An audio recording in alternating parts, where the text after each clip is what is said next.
नमस्कार भैया। नमस्कार जी। नमस्कार। कैसे हैं भाई साहब? बढ़िया जी। भाई साहब एक तो अपना नाम बता दीजिए। मेरा नाम विनोद सैनी है जी। गांव कुसावली है, अच्छा। तहसील सरदना में पड़ा है ये। जी जी। मेरी शैक्षिक योग्यता एमएससी फार्मास्यूटिकल केमिस्ट्री से है और मैंने लगभग 1 साल एज ए केमिस्ट जो है जॉब किया और जॉब छोड़ने के बाद मैं खेती करने के लिए गांव में आ गया था। ठीक है।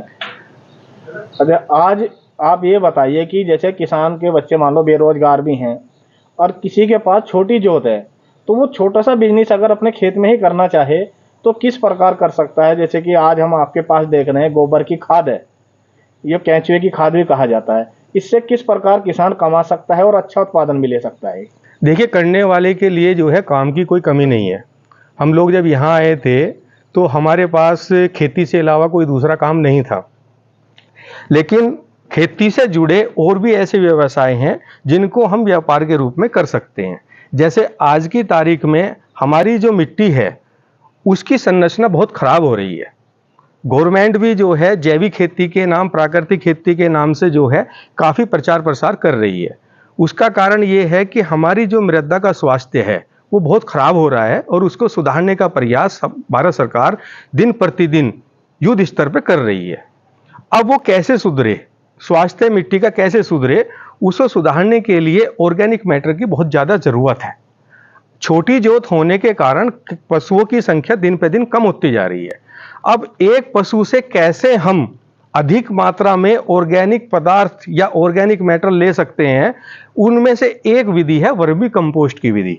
तो वर्मी कंपोस्ट के द्वारा हम अपने पशुओं के गोबर को कम समय में तैयार करके ज़्यादा जमीन में उपयोग कर सकते हैं और इसी चीज़ को व्यापार के दृष्टि से भी हम लोग कर सकते हैं। जैसे छोटा सा उदाहरण मैं यहाँ दूंगा कि वर्मी कंपोस्ट जो है वो मतलब साधारण गोबर को अगर हम खेत में डाल रहे हैं तो एक पशु से लगभग 1 बीघे की पूर्ति हो रही है, लेकिन उस गोबर को वर्मी कंपोस्ट में तब्दील करके अगर अपने खेत में हम डाल रहे हैं तो 6 बीघे की पूर्ति हो रही है। यानी कि 6 गुना फायदा जो है वो वर्मी कंपोस्ट तैयार करके अपने खेतों में डालने से हो रहा है।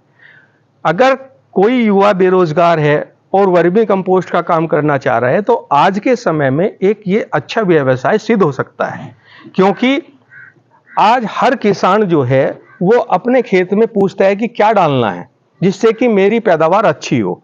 तो जो रासायनिक खाद है वो तो प्रयोग कर ही रहा है, लेकिन उनके डालने के बाद भी हमारी फसल अच्छी नहीं हो रही है। अच्छी इसलिए नहीं हो रही है कि क्योंकि उसका ऑर्गेनिक मैटर खेत में नहीं जा रहा है।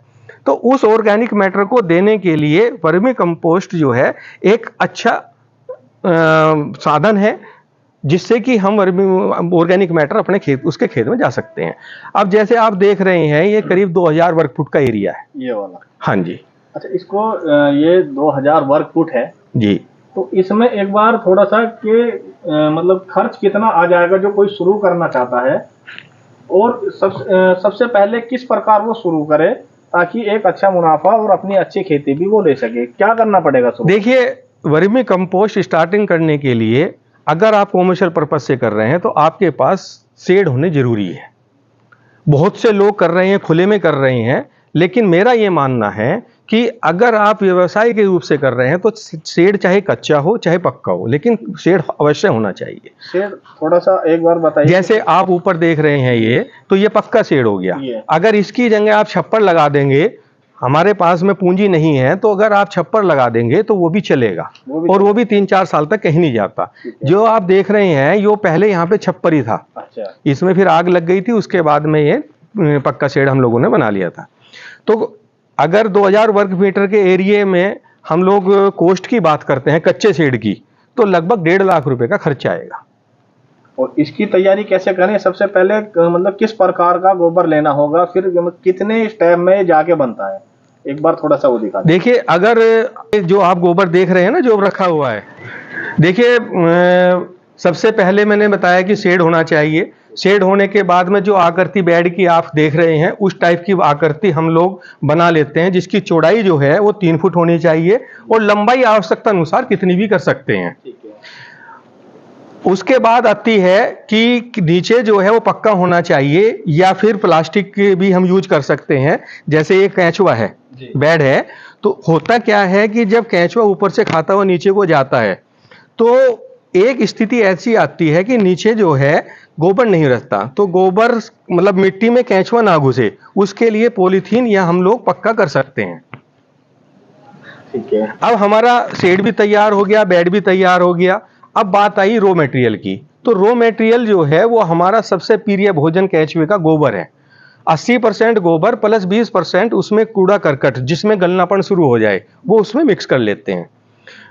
अब गोबर जो है वो 15 से 30 दिन के बीच का होना चाहिए। जैसे आपने भी देखा होगा जो ताजा गोबर होता है वो गर्म हो जाता है, उसमें गैसेज होती हैं।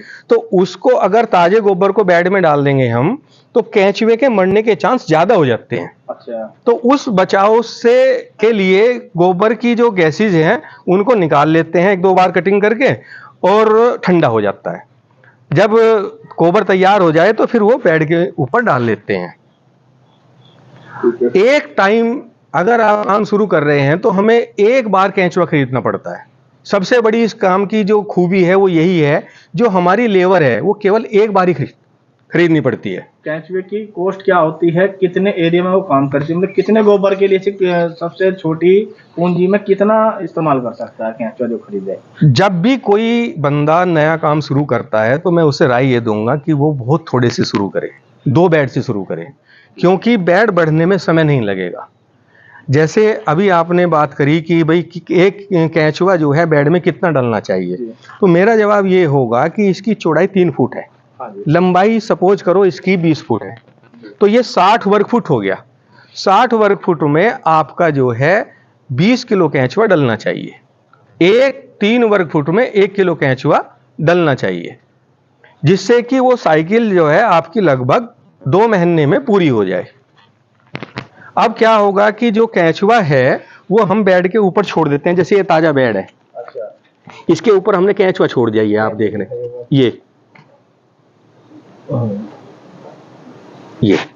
ये केंचुए छोड़ दिए। ये बोरी क्यों रख रखी है जी? हाँ, इस बोरी का रीजन ये है कि केंचुआ जो है वो रोशनी से अंधेरे की ओर जाता है। अच्छा। अगर हमने बोरी नहीं ढकी तो केंचुआ जो ऊपर की 1 इंच की लेयर है इसको छोड़ देगा। तो हमारा अगर कॉमर्शियल में हम कोई चीज कर रहे हैं तो हमारा नुकसान होगा। अब बोरी टेम्परेचर को भी मेंटेन कर रही है। बोरी अगर कोई केंचुआ ऊपर है और पक्षी कोई आ गया तो उससे भी बचाव कर रही है। जैसे वो चिड़िया आप देख रहे हैं उधर उस साइड में, तो वो चिड़िया जो है केंचुए को नुकसान करती है, तो उसके बचाव के लिए भी जो है ये बोरी हम लोग करते हैं, टेम्परेचर भी मेंटेन रखता है। दूसरा क्या है कि जब अंधेरा होता है तो केंचुआ इस तरीके से ऊपर नीचे जाता है, तो केंचुआ हमारा बेड जो है वो टाइट नहीं होता, फुलफुला रहता है। तो केंचुआ हमने डाल दिया, केंचुआ ऊपर से खाना शुरू करेगा और इस तरीके से हम लोग इसको किरोड़ देंगे जब खाद तैयार हो जाएगा। कितने दिन बाद फिर बोरी हटा देते हैं जी? बोरी इस पे डली रहनी चाहिए। अच्छा। जैसे ही आपने केंचुआ खाद उतारा, बोरी फिर से डाल दो, तो बोरी जितनी अच्छी डली रहेगी, मल्चिंग डला रहेगा, खाद उतना ही अच्छा बनेगा। कितने दिन में तैयार हो जाता है भैया? ये बेड की अगर बात करें तो जैसे मैंने बताया कि अगर इसमें 20 किलो केंचुआ हम डालते हैं तो 2 महीने में पूरा हो जाएगा। 2 महीने में? हाँ, और पूरा ये में का मीन्स ये है कि जैसे ये ताजा बेड डला था तो ये करीब 3-4 दिन में 1 इंच की लेयर खा लेगा, तो उस लेयर को हम इस तरीके से किरोड़ देंगे।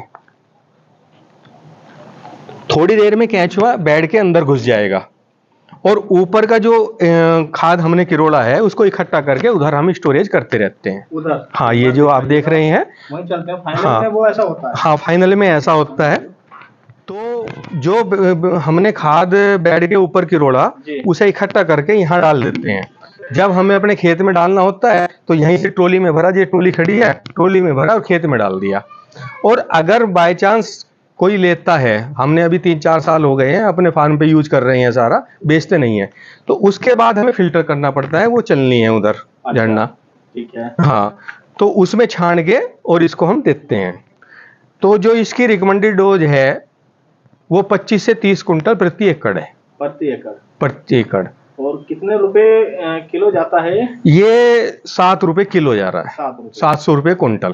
तो कोई महंगा भी नहीं है? नहीं, कोई महंगा भी नहीं है। दूसरा ये मैं संदेश यहाँ से देना चाहूंगा कि जो छोटे किसान हैं उनके लिए एक वरदान है।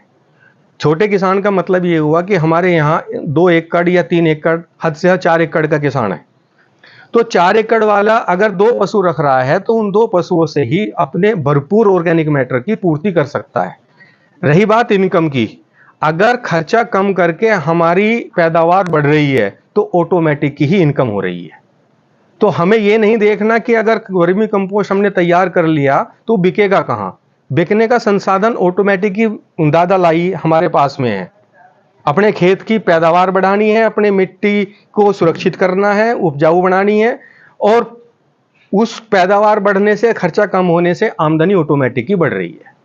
तो ये एक संदेश जो है किसानों के लिए भी है कि वो वर्मी कंपोस्ट को तैयार करके अपने खेत में यूज करें। ठीक है, धन्यवाद जी। अच्छा, आपसे कोई अगर इसकी जानकारी लेना चाहे एक बार नंबर बता दीजिए आप अपना। 9719477170। ठीक है, नमस्कार। नमस्कार।